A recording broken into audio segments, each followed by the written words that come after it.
There's a quiet lie sitting at the center of retirement advice. It does not shout. It does not arrive wearing a warning sign. It usually shows up sounding responsible, careful, even smart. The lie says the hard part is over once you stop working, but here is the truth. Retirement does not erase money mistakes. In some ways, it quietly makes them more expensive. Before we go further, if you have not hit that subscribe button yet, this would be a really good time to do it. I make videos for people who want more calm, more clarity, and fewer costly surprises. Now listen, the 7 dumbest money moves people make after they retire are usually not dramatic. They are not wild gambling stories or luxury yachts or secret accounts in the Cayman Islands. Most of the time, they look ordinary. That is what makes them dangerous. They creep in through everyday decisions. They quietly erode confidence, income, and peace. The real question is not whether you saved enough to stop working. It is whether the way you use your money in retirement can support your life for as long as you live. That is a different question, and it leads to very different decisions. Think of retirement like owning a house during storm season. While you were working, you were still building, patching, and adding support beams. But once the paycheck stops, you are living inside the structure full-time. A small leak matters more. A weak window matters more. A bad foundation matters more. The same is true with your money. The first dumb move is retiring with a savings mindset instead of an income mindset. A lot of people spend decades staring at balances. They check the 401k, they check the IRA, they check the brokerage account. Then they retire and keep obsessing over the same pile. But retirement is not about admiring a pile. Retirement is about turning that pile into a paycheck. I want you to imagine your retirement in 2 parts. Not one giant number, 2 separate piles. Pile 1 is income that shows up no matter what. Social Security, pensions, rental income, maybe a small annuity. Pile 2 is your savings. Your investment accounts, cash reserves, and everything the market can push around. Most people worry almost entirely about Pile 2 and barely respect Pile 1. That mistake is bigger than it looks, because Pile 1 often carries more of your life than Pile 2 ever will. It pays the electric bill when the market is down. It covers groceries when the headlines turn ugly. It keeps the roof over your head without asking your permission every morning. That kind of income does not look flashy, but it quietly does the heavy lifting. Here is a question for you. If your retirement income was completely guaranteed for life, would you feel different right now? Keep that in your mind. A lot of people retire thinking, I have $600,000 or $800,000 or maybe more, so I must be fine. But that number alone tells you almost nothing. 2 people can have the same savings and live completely different retirements. One sleeps well, the other lies awake doing math in the dark. Let me show you what I mean. Robert is 67. He worked as a maintenance supervisor for most of his life. He lives in a modest paid-off house outside Columbus. He has about $185,000 in savings. By the standards of modern retirement talk, Robert sounds behind. But every month, he gets Social Security and a small pension from his old employer. Robert knows what his bills are. He knows what his medication costs. He knows his truck is old but reliable. He cooks at home more than he used to. He takes his granddaughter out for breakfast every Saturday. He is not rich, but he is not guessing. His basics are covered before he ever touches his savings. Numbers matter, but how you feel about those numbers matters just as much. Now meet James. James is 65. He spent his career as a regional sales manager and did almost everything right on paper. He has $790,000 saved. He lives in a nice suburban home with a mortgage still hanging around. He does not have a pension. His retirement depends heavily on withdrawals from his investment account. When the market drops, James gets quiet. When inflation nudges up the cost of groceries, insurance, and property taxes, he feels it immediately. He watches financial news like it is a medical monitor. On paper, James looks more successful than Robert. In daily life, Robert feels safer. It is not about who has more saved. It is about who has more certainty. That is why income matters so much. A retiree with a strong income floor may already have what people with millions are searching for. Not status, not bragging rights, relief, stability, enough. If you enter retirement without understanding that, you can make one bad choice after another while still thinking you are being careful. The second dumb move is claiming Social Security without thinking about why you are claiming it. People get trapped in the famous age debate, 62, 67, 70. They want one correct answer, one magic age that proves they made the smart move. But life does not work that way. Think of your Social Security benefit like a faucet. Behind that faucet is a pipe you have been filling your whole working life. Every paycheck, every payroll tax, every year you showed up and did the work. All of it built pressure in that pipe. Turn the faucet on early and the monthly flow is lighter. Wait longer and the flow gets stronger. But here is the part people miss.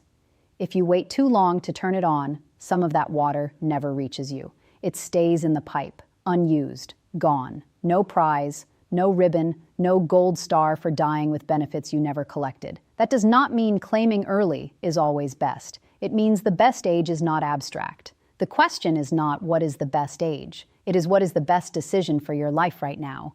If you need income at 62 so you do not drain your savings too fast, that may be smart. If you are still healthy, still working, and want a bigger benefit later, waiting may make sense. If you are married, the higher earner may delay because that bigger check can help protect the surviving spouse later. The point is not to chase a rule. The point is to understand the trade-off. Quick question. Do you know your full retirement age for Social Security? Most people do not. And that little gap in knowledge can quietly shape thousands of dollars of lifetime income. The third dumb move is spending without really knowing your expenses. This one sounds too simple to be dangerous, but it catches people all the time. They retire and assume they know what life costs. They have a rough idea. They know the mortgage or rent.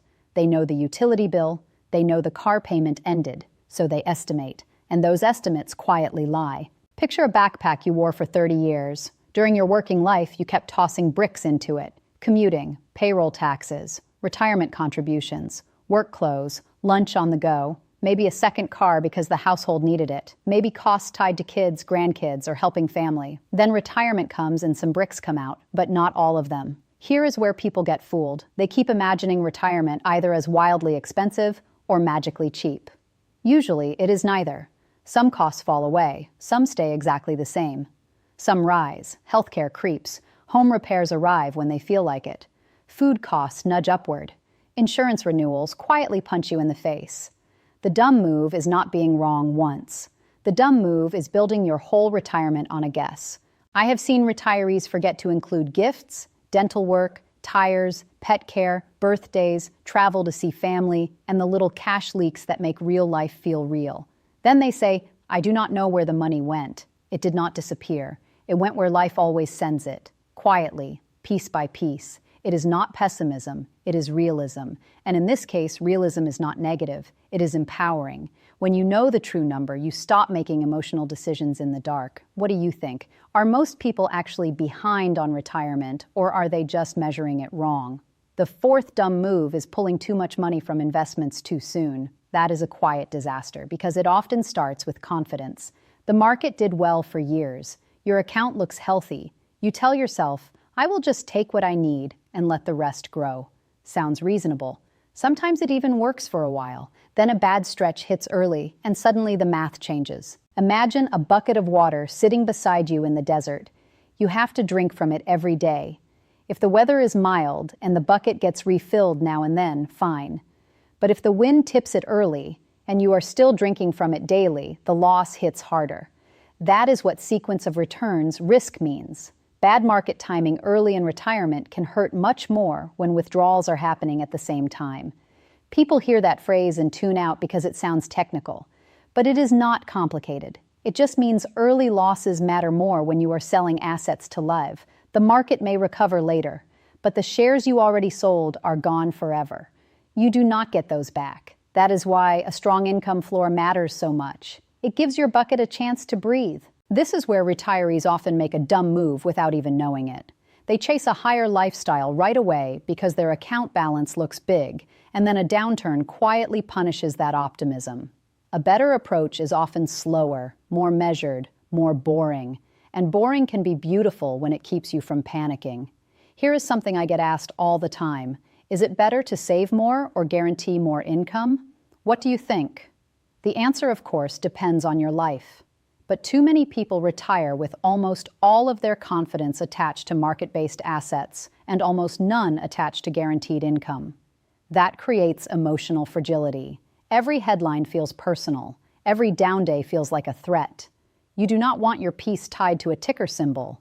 The fifth dumb move is underestimating inflation. Inflation is like an ice cube left in the sun on your kitchen counter. It does not vanish all at once. It quietly shrinks. You can stare at it for a minute and swear nothing changed. Come back later and the shape is different. That is what inflation does to retirement. It silently erodes what used to feel adequate. The worst part is how ordinary it looks. A little more for eggs, a little more for utilities, a little more for insurance, a bigger deductible, a bigger property tax bill. Nothing dramatic by itself. But together, over 10 or 15 years, those nudges become a very real force. That is why fixed income that never rises can become more dangerous over time than it first appears. If part of your retirement income has a cost of living adjustment, that matters. Social Security has COLA, even if it does not perfectly match every cost, especially health care. Some pensions do too, though many do not. Those details deserve more respect than they get. A dollar that can rise with time carries a different kind of strength than a dollar frozen in place. And here is where the big number myth sneaks in.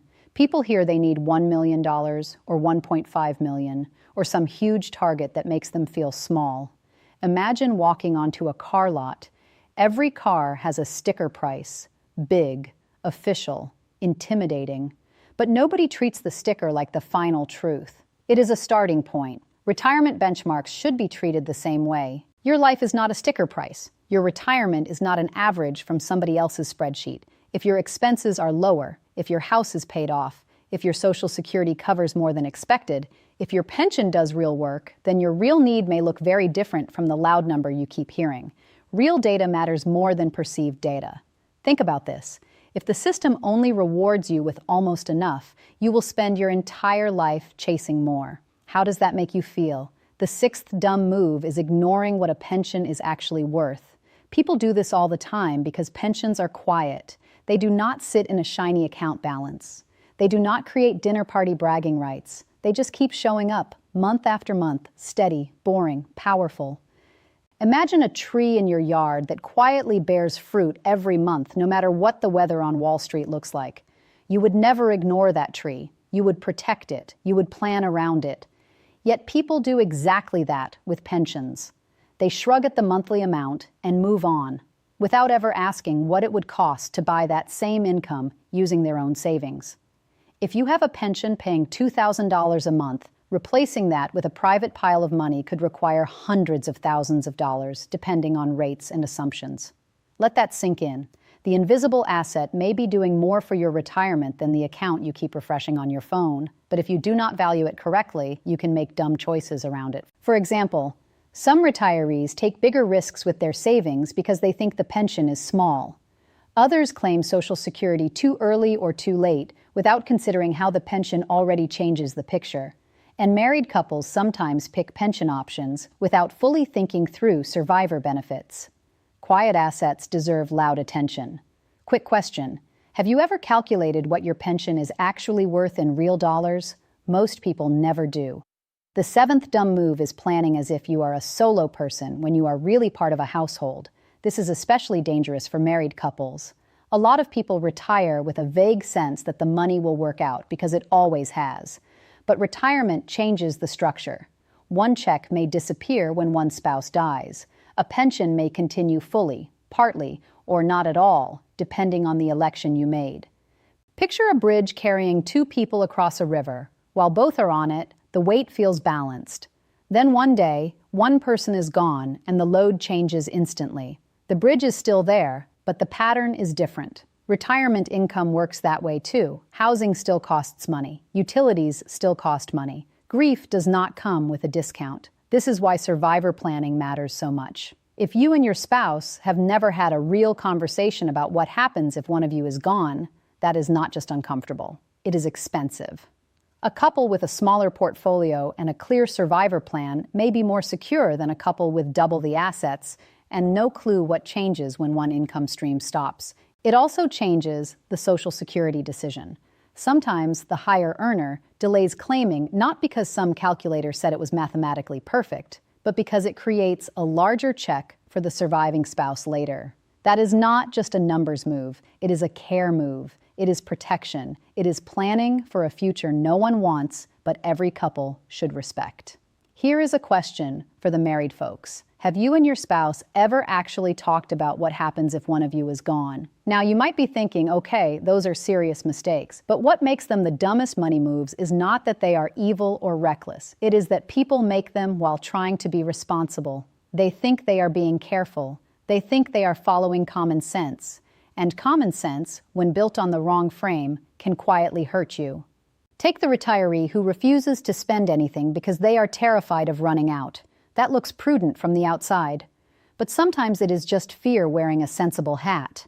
If your income floor already covers your basics and you still treat every small expense like a crisis, you may be stealing joy from the very years you worked so hard to reach. The goal is not just to survive retirement. The goal is to enjoy it. Quick question. Have you ever felt guilty about spending money in retirement?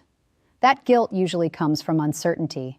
When every dollar feels fragile, dinner out feels irresponsible, replacing the couch feels indulgent, a weekend trip feels loaded with risk. But when you understand what is guaranteed, what is flexible, and what your real expenses actually are, spending changes emotionally. It becomes a decision, not a small panic attack. The same thing happens with homes. Some retirees ignore home equity completely because it does not sit in an account. Others protect a house that has become too expensive, too large, or too difficult to maintain because selling it feels like losing. But your home is part of your financial life, whether you like it or not. Sometimes stability means staying. Sometimes stability means downsizing before you are forced to.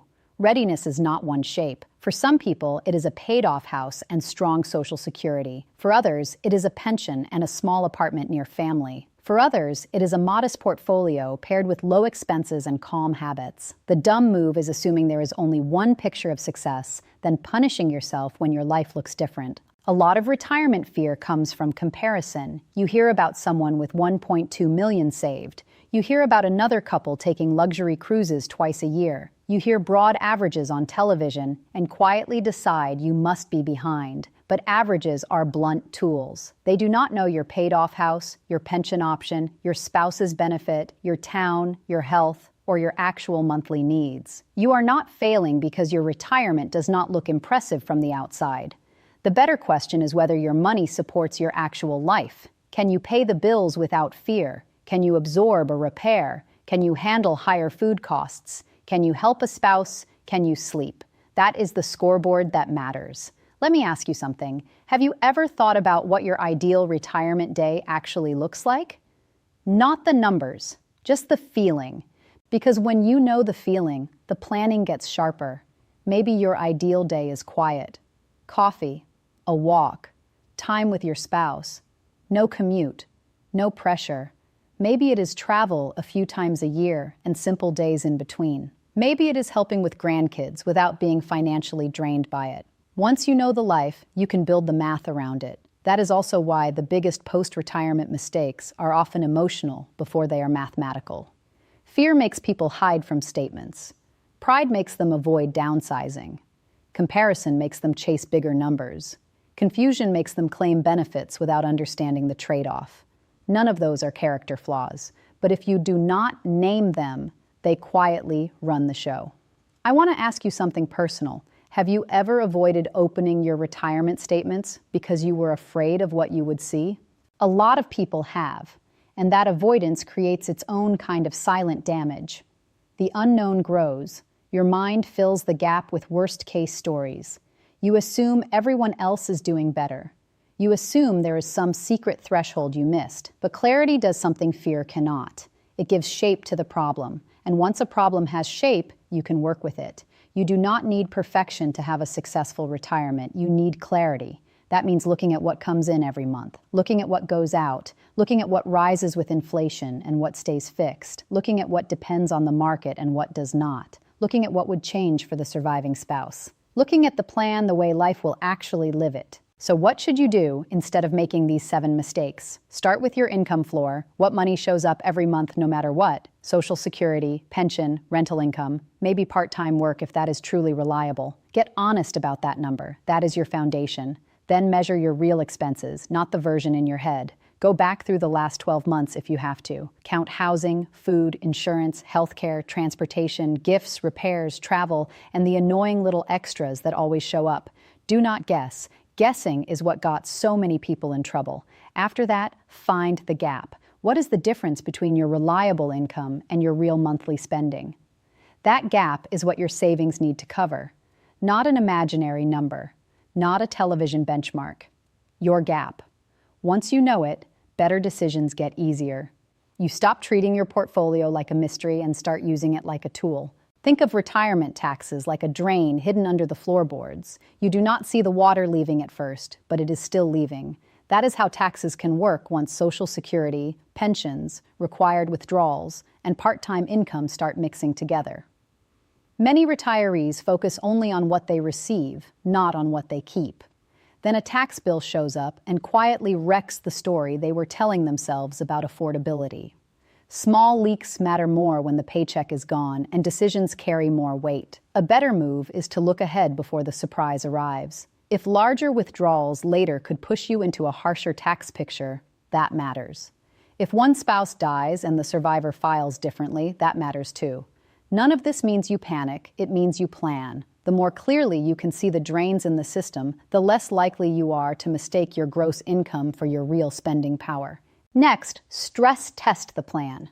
What happens if inflation keeps creeping? What happens if the market drops early? What happens if one spouse dies? What happens if healthcare costs jump? What happens if the roof needs replacing? You are not trying to predict every disaster. You are trying to build enough resilience that bad news does not instantly become panic. And if you have a pension, value it. Really value it. If you are deciding when to claim Social Security, think about health, work, life expectancy, taxes, and the survivor picture, not just rules from strangers online. If your savings carry too much pressure, look for ways to reduce that pressure. Sometimes that means spending less. Sometimes it means working one more year. Sometimes it means claiming earlier, sometimes later. Here is something to think about. If you found out today that you are actually on track, how would that change your week? Would you breathe differently? Would you stop carrying that low-grade shame that says you should have earned more, saved more, known more? Would you be a little kinder to yourself? Because for many people, the heaviest burden is not the math. It is the story attached to the math. The story that says modest means fragile. The story that says only giant balances create safety. Robert and James teach the opposite lesson. Robert looked ordinary from the outside and stable from the inside. James looked impressive from the outside and anxious from the inside. Same country, same economy, different structure, different pressure, different relationship between income and savings. That is why retirement is not just a numbers test. It is an income test. It is a stress test. It is a life fit test. And that is also why the dumbest money moves after retirement are usually identity mistakes. People cling to the image of being successful instead of building the reality of being secure. They protect appearances and neglect structure. They focus on balances and ignore income. They memorize benchmark numbers and never learn their own monthly truth. Stop measuring yourself against everyone else. Start focusing on what truly gives you freedom. Freedom may look like a paid-off house. It may look like a pension check. It may look like Social Security covering more than you expected. It may look like lower expenses and a calmer nervous system. If it lets you live well and sleep well, it counts. Think about this. There are people with millions who do not feel safe, and there are people with modest savings who sleep soundly every night. The difference is not always the number. The difference is understanding. Understanding income, understanding expenses, understanding inflation, understanding sequence risk, understanding what changes when life changes. Retirement is not the end of something. It is the beginning of a new pace, a new structure, a new relationship with time and money. And the goal is not just to get through it. The goal is to enjoy it without being quietly hunted by avoidable mistakes. That requires honesty, not fear, not perfection, just honesty. If this helped you see retirement mistakes in a new way, subscribe. There is a lot more clarity where this came from.